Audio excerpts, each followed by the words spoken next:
এই সুন্দর হাঁসের খামারটির মালিক রতন। রতন ও তার বউ ঝুমুর এটি দেখাশোনা করে।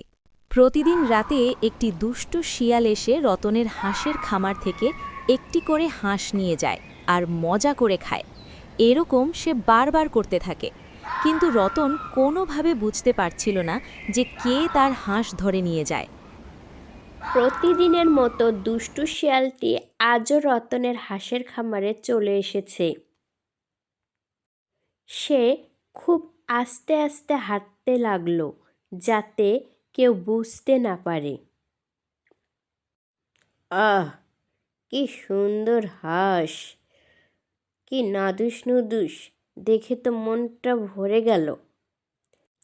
দুষ্টু শিয়াল একটা হাঁস ধরে নিয়ে দৌড়ে পালিয়ে যায়।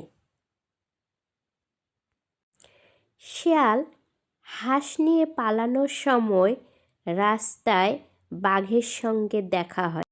কি যে বলো তুমি, বাঘ কি কখনো হাঁস খায়? আরে, আমার লোকালয়ে যেতে ভয় লাগে, তাই তো হাঁস খেতে পারি না। কি যে বলো তুমি, আমার মাথায় ঢোকে না, বাঘ আবার হাঁস খায়। এই বলে শিয়াল হাঁস নিয়ে পালাতে থাকে, আর পিছু পিছু বাঘও দৌড়াতে থাকে। একদিন রতন ও তার বউ ঝুমুর বুদ্ধি করল, আজ তাদের হাঁস চোরকে ধরতেই হবে। তাই তারা দুজন মিলে সিদ্ধান্ত নেয় তাদের জাদুর লাঠির সাহায্যে ওই চোরকে খুঁজে বের করবে। রতন ও ঝুমুর জাদুর লাঠি নিয়ে চোর খুঁজতে বেরিয়ে পড়ে।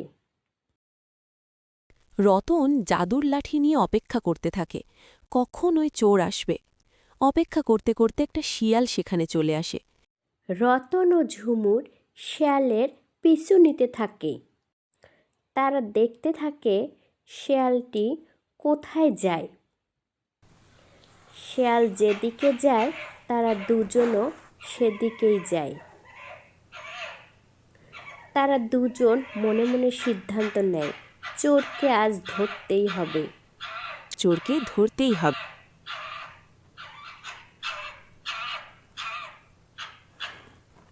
শিয়াল যেইমাত্র হাঁসের খাঁচার দিকে পৌঁছায়, রতন সঙ্গে সঙ্গে জাদুর লাঠি দিয়ে শিয়ালকে আটকে দেয়।